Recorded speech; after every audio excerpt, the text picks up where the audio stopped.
What's good, y'all? It's your girl, Kristen Ayana, and before we get into this episode, make sure you like, comment, and subscribe, and turn those post notifications on to stay tuned with Black Talk Radio. Welcome to Black Talk Radio, hosted by Kristen Ayana. Listen as we discuss the latest in Black culture, Black news, and Black entertainment. What's good, y'all? It's your girl, Kristen Ayana, and welcome back to Black Talk Radio, where we discuss the latest in Black culture, news, and entertainment. Now, I'm very excited because I have a special guest with me today, Marcy Chen. Hi. How's it going? How you feeling? I feel good. I think I should be nervous, but I'm alright. No. I'm comfortable, so I'm good. There's no need to be nervous. This is a safe space. Okay. I love talking to the girls. Period. So for those who may or may not know, can you just tell us, of course, where are you from and what made you get into music? I am from Jamaica, Kingston. Well, I was born in Portland, and they have the good food. I know, it's the best parish. It's the cleanest. They have the best beaches. I don't know about best parish, but I mean, the others are nice too. But yeah. Then I moved to Kingston, and I grew up in a place called Kennecott. Okay. And I swear, that's like a hub for all the dancers. Like a lot of entertainers are from really? Yeah. So, yeah. What made me get into music, you asked? I don't know. I was just born into it, I guess. I love music. That's just my first love. When I wake up in the morning, the first thing I want to do is hear something or spit something, or it's just music. So it's kind of like a natural progression. Right. Yeah. Because even as a child in school, I would be a part of all the music, extracurricular stuff. Naturally, I never actually consciously thought about it. So it was just something that was like, okay, I'm gonna do this. Yeah. Okay, fire. I love that. So growing up just in Jamaica and eventually making music and making dance hall specifically. What was that experience like? Talk to us about the first time you stepped into maybe a studio and was like, okay, you're gonna record. I grew up in retail. My mom has always owned a grocery store or a shop. Okay. And I used to work in there after school or whatever. I had to be in there before it was time for her to come and take over. And when I was there, I would always take the time, whatever free time, to write stuff. So there was a kid that lived next door to the shop who also did music, and he would come to the the front to hang out with me, and he would spit some stuff, and I'm like, okay, one day I'm gonna come with stuff so you can hear it. And I would write my stuff because I used to be painfully shy. Really? Yes. I find that so hard to believe. Yeah, I used to be so shy, especially with that, because I feel like whenever I thought about doing music, I always said I want it to sound so good to me first. I would listen to stuff on the radio and say, does this compare? So even I never really let myself be an amateur. In my brain, it's if I don't do it good, then I'm not doing it. Right. So I mustered up the courage and I would spit the lyrics to him, and then one day he said, we're going to the studio. So it wasn't a big professional studio or anything. It was just some guys that had a setup or whatever. So that was the first time I ever recorded anything. But I didn't understand what mixing a song was. Right. So I was like, this not so good. I got the demo. There was no mixing or anything. It was just straight from voice to, and I got it back. So I hated it at first, but then I met Super Hype. In my late teens, I met him, and I did this song with him called Really Like You. That's a song of me singing, actually. And I was nervous about that because I'm very shy about singing, but I'm not shy about DJing. Yeah. And that was the first time I heard myself in a professional setting. I actually went back and heard the mix and thought it was someone else, and I was crying. I was like, he would take me off and make somebody else sing lyrics that I wrote, whatever, and I don't know why I thought that, but because I said, I didn't really know the difference, and that was the first time I heard myself sounding professional. And then I met Khandy, that's from War 21. He was they're like original dancehall people, you know? So, and he's responsible for like a Timberly and Tifa and all that. Which we actually recently had up here, Timberly. That was a great combo. Yeah, bigger. And so when I worked with him, you know, he understood. He knew all about it. He taught me a lot about like how to do the dancehall properly. You know, and obviously I grew up watching them and whatever. So it was like a great, fun experience at the time to hear myself sounding like that, and I couldn't wait to do more. So that's kind of like what happened. Over the years, I didn't even care about blowing up like I cared about doing it right. Now I care about blowing up, so that's why I'm sitting here with you. But honestly, though, that's like so. I love that story, and I think too it shows how passionate you are, right? Because I feel like now with the power of social media, it's so easy for people to quote unquote go viral, and I think a lot of times you see these artists going viral, and then it's like they're thrown into certain spaces and they don't know how to maneuver because they didn't put the work in. Yeah, there's no like development per se as an artist when you, because you know social media gives you access to almost everything, and everybody's a producer now. Everybody can just flick up their laptops. Right. I could record a song here now, you know. Back in those days, it wasn't like that. You actually had to audition to get through the studio gates, and it was a lot more strict and things. But the viral thing, like you said, it can be scary. Like, okay, because the worst thing about it is the critics will say a lot about you if they feel like you can't perform or whatever. But it's like, what do you expect? You know. If they blew up overnight. Right. And it's like, that's something that's almost like an on-the-job learning experience. Not even almost, it is. You know, and obviously rehearsing and stuff like that in your own time. But when you're figuring it out, you have to do it in front of everybody. Right. Yeah. So and that's the downside. And that's like the challenging part. Yeah. Okay, so now I want to talk about your song, Make It Bunks Up. Yeah. You know, fire song, super popular. So just talk to us like about creating that, and like how do you feel that has impacted your career as a dancehall artist? So funny. I had a 9-to-5 at the time, and we would all go to Culprit's house. That's my main producer, Khandy, same 121. Timberly was a part of that too. One day I sent an email to all the people he worked with. That'd be Timberly, Tifa, everybody. And I'm like, let's revive the Bada Bada Gang. So we started that. Timberly was a part of that. Tifa never responded. And at the time we were like working together. We would all meet up after work, you know, who has a job or whatever. Everybody would meet up there. So one day I come home from work and my little pocketbook on, and the song was already halfway created. And D1, that's the other artist, he's like, I need you on that, you know? So Culprit was like, find something, you know? And I did. Make it more fun, right? So I wanted to take it out. I'm sorry. My voice is kind of going away because I have a little cold. But I make it boom span the left, boom span the right. Two of them together, man, I watch me all night. Boom span the ground, I make it boom sort of side. And he was like, yes, but we're going to need more. I put it on and he started mixing and he listened to it and was like, no, we need her again on there. So it's like 2 4-bar verses. And it blew up almost immediately.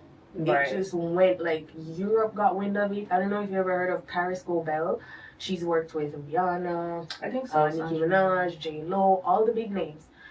She got wind of it and danced to it, and then it just went even more viral. Because in the dance world, everybody looks up to this girl. You know, she's super creative, super talented. And I went to Europe with Ward. They had a show, and the promoters asked if they could bring me. And I went over there not knowing what time it really was, like how serious it was, until I went on stage and they played that, and the whole crowd erupted. I'm talking about white people. Going crazy. And I'm like, no, I have to go back to Jamaica and figure out this artist thing. You know, like, how do I do this? And actually came back to Jamaica, or went back to Jamaica, and I was kind of like lost because I would be the only one. Because I had the producer, but I didn't have a team. I never really had a team. I was always alone. I'm always like, even when I go out, I just be by myself. I'm known as the weird girl who would wear like gothic outfits at the time, just parading it in the parties and stuff. Just everybody's just like, what's up with this girl? And that's kind of how it's been, right, musically. So the impact is that the name went, like the song went, and it was up to me to kind of do something to catch up with that. But I wasn't really able to pull that off because you can't do that without a team. Like, right. Music is a team sport. Yeah. But ever since I started, it's just me. You know, I'm affiliated with Down Sound now. Yeah. But even within that camp, I still have to find my way by myself. If I want real support, I have to figure out how to support myself so they can support me. Sounds crazy, but that's kind of like, you know, labels aren't really a thing anymore. Not really. A lot of them, they tend to want the artist to bust out on their own now because of the viral culture that we live in. So it's kind of like a similar thing. Would you say in 2026 now you're like actively trying to find people to add to your team, and like how has that been? For sure. I think this year I kind of actively took myself off the radar. And what did you do to do that? You know, I actually like stripped down. Like when I said I took off my wig, took off my lashes, everything, comp and TikTok, just me. And I said, I have to figure out how to do this. I have to figure out how to align myself with the right people. And that starts with me. I have to figure out who I am in the space, who I want to be, what is my real goal. So that's how I kind of started doing that. By, say, March, I met up with Nuffy. You know Nuffy, MC Nuffy? Yeah. You know, he said he wanted to be a part of my thing. He's like, oh, I see so much potential, whatever. And, you know, he and Joe know each other from, like, Sting days. So he was like, he reached out to Joe and said he wanted to help in some way. And he brought me to the UK. Okay. And he had a tour. So he put me on it and I performed, you know, on his shows. And he's actually the one who, well, when we get to that, I'll say. No, say what you're gonna say. Say he was the one who kind of encouraged me to do my performance, my Sumfest performance the way I did it. Yeah. He was like, look, they are going to drag you to hell, but you need that. You need, because that's Jamaica. Jamaica love mix-up. Jamaica love gimmicks more than they love music. Right. And I have to figure out how to just use that as like a bridge to get them to pay attention to me and my music. I've never been a fan of that, but I'm also in that, I'm open to trying stuff mode, because like I said, you know, I took myself off and I'm like, I've kind of been a bit stuck up in terms of what I'm willing to do, because I've always been against controversy. I feel like that's just a cheap way to make it, you know. But the people want what they want, so I have to find some kind of balance. And as long as it's musical, I can do it. Right. You know, as long as it's not me going on there to cuss and da da da. Then fine. Yeah. So let's get into the Sumfest performance. You performed the Back Broad freestyle. Yes. And obviously that throws shots at some popular Jamaican TikTokers. So what was it like performing that? And I guess, like, you know, obviously it caused controversy. People have different opinions on if you should have spoke on this or not. So what is your overall take on this? How are you feeling? I'm alright. I mean, I loved it. You know, when you already know what to expect. I know that people, a part of being kind of like underground or out of, what do you call that? I'm not in the main spotlight, right? Is you get to study your people. You see how they are. You see them in the comment section. You know, at this point, it's like I know them like the back of my hand. I know how they will react to certain things. So none of this is strange to me. I expected it. The only thing I would say is I don't think I delivered it properly on stage because it was, you know, it was like high energy. I was doing too much before that. Like even the dancing with the girl, that was impromptu. That was not planned. So I think I spent too much time on that. So by the time I got to the freestyle, I was kind of out of breath, and because I was winded, I feel like I didn't deliver it the best way possible. But you know, I'm still happy with my performance. Make no mistake. You know what I'm saying? And a lot of people are dragging me for, oh, because obviously when I did that, they're gonna pick at me now. Yeah. Like, oh, you can't even DJ because you know you're out of breath. Blah blah blah. I'm like, all right, well, if that's the criticism, I can take it. You know, it's not like I'm denying it or anything. But besides that, it was fun for me. It brought me back to when I used to watch these stage shows with like a Macadam or Saw, or even the men, you know, from that era. And it was interesting. At first I was a little like skeptical because I know that this generation is just not into original style dance. But I stay true to my roots no matter what era I'm in. Right. You know? Because what I do to stay fresh is I make hybrid sounding stuff, but you can at the very core hear dancehall. You know what I'm saying? I mean, not that I've never done any trap hall before, but this is my thing. So to take the opportunity to do it on that old school beat, the corduroy rhythm, love. You know, that's me just in my elements. Even though, like I said, I feel like I could have delivered it better, and that's why when I came out and everybody was dragging me, I'm like, okay, culprit, I want to record this. It has to be permanent now because everybody's mad. So let's make them mad. So now it is permanent. Yeah. And, you know, the person responded. Like, were you expecting that? Yeah. You're talking about, like, Rosalie and them? Yeah. Absolutely. They can't resist that. They cannot resist. They love to hear their names. You know what I'm saying? I know. And, again, that was kind of strategic, you know? It's like, don't be mad, but I know what I said. I know, you know, I didn't come out and make anything up. Because how I look at it, it's like I'm having a conversation with Jamaica. We're all in the comments section on TikTok. I literally sit there and I take notes. Oh, so this is what nobody believes this relationship is real. Write that down. The gay community has come out to say, this a man, a fish. Write that down. World dog. You cut. I don't like how you dealt with your girlfriend, so I'm gonna drag you a little bit. Write that down. Yeah.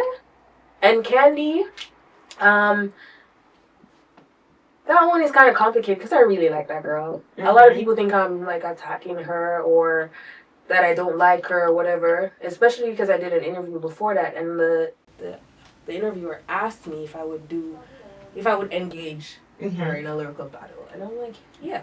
I thought that was a compliment because there are not a lot of girls who I think is worthy of that. Right. You know, but I think she, even though she doesn't have like a lot of songs right now yet, what she's doing is good.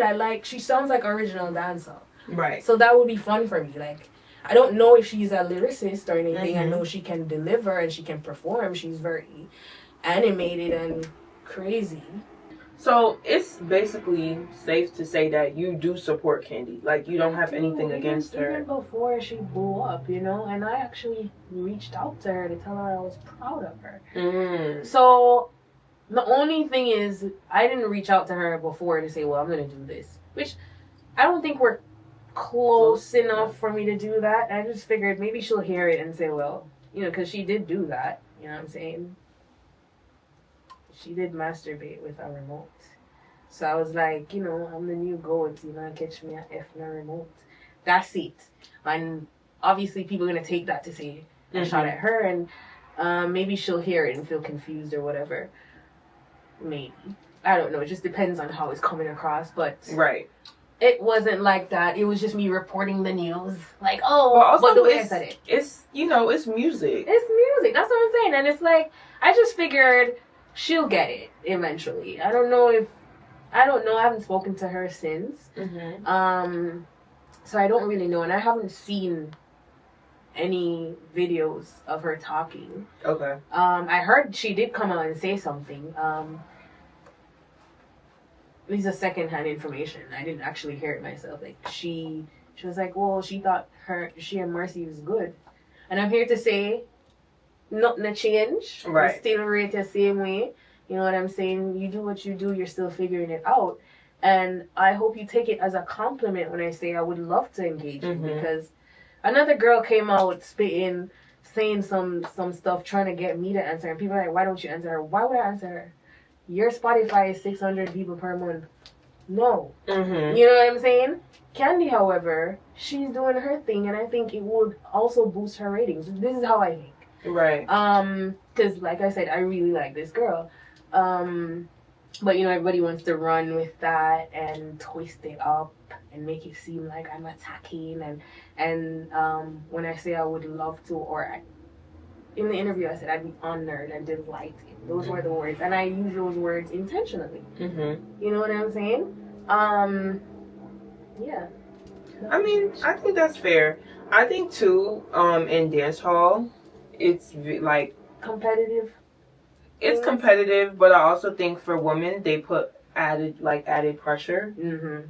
Like, they're so quick to make it a beef. Yes. Compared to men. Yes, because even the guy, he was saying to me, on the women's side, it's so boring. Because all the men are beefing right now. A lot of drama, and they think the women should do the same thing. I don't, because I think for women in dancehall, there's so much more that you guys have to fight against already. Why would y'all need to fight each other? Because... So this is a very negative space, this dancehall space. And a lot of these people that are famous now have had some sort of negativity, a negative cloud over them. People beat them, drag them through the mud. Mm-hmm. And obviously they've survived that.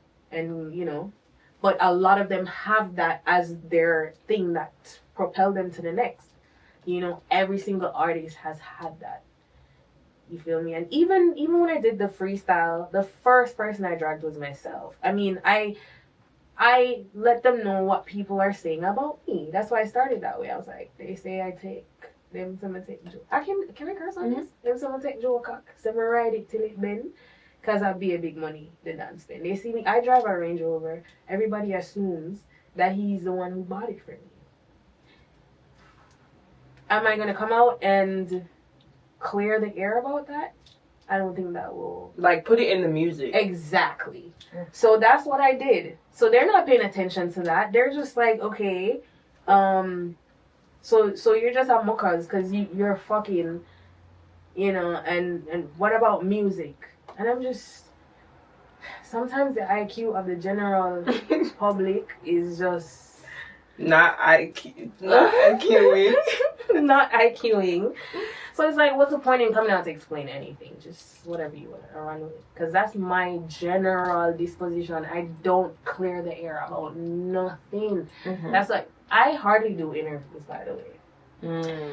So, and I think that has worked against me, obviously, because, I wasn't putting myself out there so much. Every time I do a song that actually goes viral or whatever, I never follow that up with interviews and just taking it to because I feel like I never really had that figured out. I feel like I never really had much to say yet, or it wasn't the right time or something. So maybe I think the Sumfest performance kind of kicked that off for me, which is another reason I don't regret it. Because one girl made 4 videos about me. 4. I was like, 4 videos, girl? That's serious? Yeah. And I'm like, all right, cool. Granted, they're negative, but it's 4. So it's like, okay, girl, I impacted you. Right. I get what you're saying. And I feel like for where you are in your career, it's like, if it's getting you out there to your point, like, because all of them, it. they flock to my page now saying, why should these are people who don't know anything about me? Why shouldn't I go find song, or why shouldn't I find a hit? And I have Chin City out here saying, what you talking about? This girl has big songs in the world. Right. So they'll look at, say, my regular YouTube page numbers look low, but when you go to actual YouTube music, over 700,000 monthly listeners. Spotify, 45,000 monthly listeners. This is an underground artist now. This is not somebody that's had any form of promotion. Right. Right? Meanwhile, these girls who are more popular, they don't have those numbers. You know? And I don't do the thing that most people do with fluffing numbers and stuff. I don't do that. All my numbers are organic.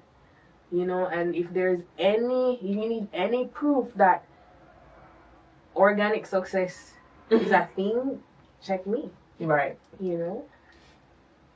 I love that though. And I think, you know, that can be an inspiration to just other artists out there. Like, to know, like, okay, you can do it organically. And they won't like that though, because it's not very glamorous. It's not. It's a lot of people overlooking you because they don't really know it's you, because you're not in their faces. And we're in that era where visibility is currency, you know? How do you manage, like, social media as an art, and, you know, being an artist? Because, you know, you talked about how when you were younger, you know, a child, you were really shy. So I'm just, you know, want to know, with being more in the spotlight now, and like telling yourself, like, okay, I am going to make the active decision to do interviews, to post more, to be in people's faces. Like, what has that been within you? Like, has that been a challenge? Yes and no. Yes, in that I still feel like there's a way to do it and I haven't figured out the way that feels correct. But no, in that once I tell myself that this is what I'm gonna do, it's like a no-brainer. Because I'm not shy now. Right. As long as I make a decision to do something, it's like out the park. But if it's something that catches me off guard, I might want to like withdraw because I have to like think about it or whatever. But sometimes I don't have the luxury of thinking about it and I have to just do. Right. And a lot of the times, because I never actually thought about it, never had structure, I was thrown into things that never really worked out for me in the way I wanted to. Sometimes it's like, ew, like, why am I in that situation? Why am I there? Why would I take this show? This is not me, you know? So I've taken a lot of L's in that way. So the optics haven't really been great because of that. And now I'm trying to be more intentional so that the thing come out right. Look right. It's like, come on. So I have to think about, what type of star am I? Back then, I would go into these spaces, and instead of commanding it, I tuck in, like I would fall back and study the space. You know, like I treated it like college. You know what I'm saying? Like, I see what they react to, and this is how I know how to write. Sometimes I go into parties to figure out what I need to write next. I'm in the party, in my notes. Like, yeah, I'm gonna write about that or whatever. So now, when I go into spaces, I have to appear as a star. Right. You know, that's one of the things I discovered. Yeah, I get that. The balance between being a student and like showing up. Yes. Like, you can be a student, of course, but when it's time to take the test, you got to take the test. Period. So. And I wasn't doing that. So many opportunities passed where I could have really owned the moment, and I never did. So now I can't let that happen anymore, man. Well, I think you're definitely on the right track for sure. Thank you. And I'm excited to see like what you do next. What are you looking forward to, like, for the remainder of 2026?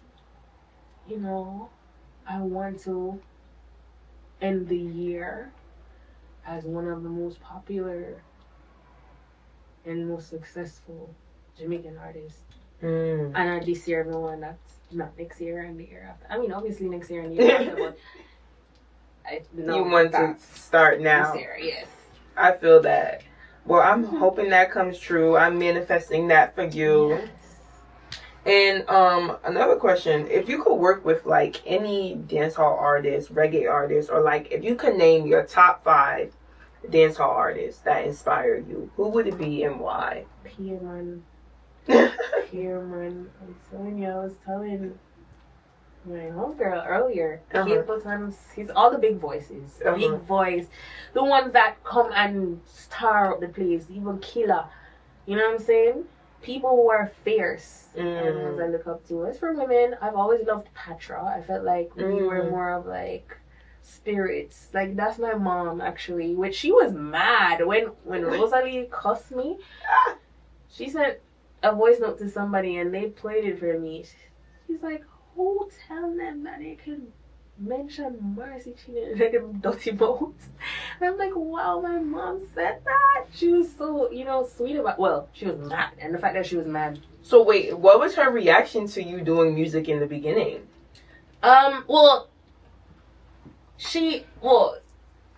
We met while I was doing it, whatever.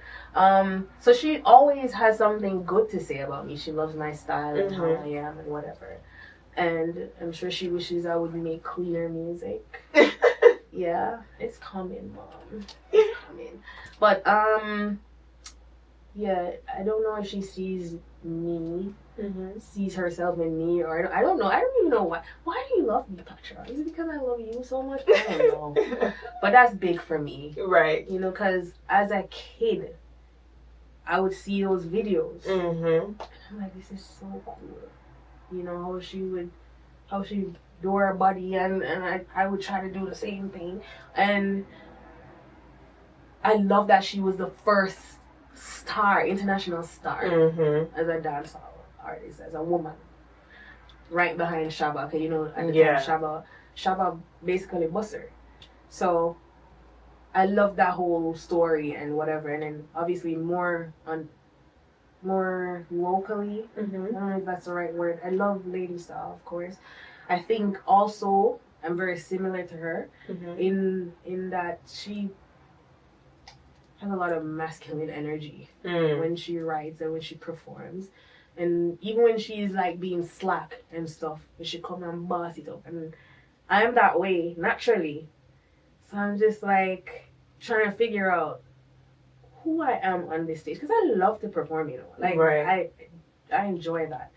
But I feel like I'm still figuring out like how to present myself. Because right now what I have is I take from all these other people. So I have them. I'm like a culmination of all the people that I look up to. But like the Marciness. Right. What's gonna... Yeah. What's gonna... I'm still working that out. I think that's gonna be what seals it up. Yeah. So I get that. And I feel like with time and the more performing that you do, it'll come naturally, honestly. Yeah. So I'm manifesting more bigger stages for you to explore that. Thank you. And my last question for you, if you could leave like your supporters, people that follow you, that listen to your music, with one thing to remember about you, what would it be and why? I'm the best lyricist. Yeah. Not just that, but what would that be? I don't know. I try to keep it as real as possible. I'm always gonna give you my all. Even if it's not ready, I'm giving it. I don't quit. Ever. If I want something, if it takes me 100 years, then it takes me 100 years. What else? I don't know. It's so much. But I think that's the main thing, because that I want them to take from me, to apply to their own lives. Don't let the noise get to you, because there's a lot of noise over the years, and sometimes it's ugly. It feels bad, but there's a way to tune that out. There's a way to even take from that and just use that as information rather than something to beat you down and tell you to quit. You know, always try to get better. Right. Because that's the way to win. You become undeniable, and that's what I'm trying to be. I'm trying to move from someone who everyone overlooks because she's not putting her face out to someone who is super undeniable. Like, even if I don't come out, like, I can't even help that. Right. You know? Yeah. Well, I just want to thank you so much for chatting with me. And, of course, we're wishing you nothing but the best. Thank you. Thank you for having me. I love your studio. Thank you so you're much. Beautiful. Thank you. Yeah, I'm shallow. I love beauty. I love to have that around me. So I like to celebrate it every chance I get. I love what you do, the whole black thing. We need that, you know? Thank you. Of course. Yeah.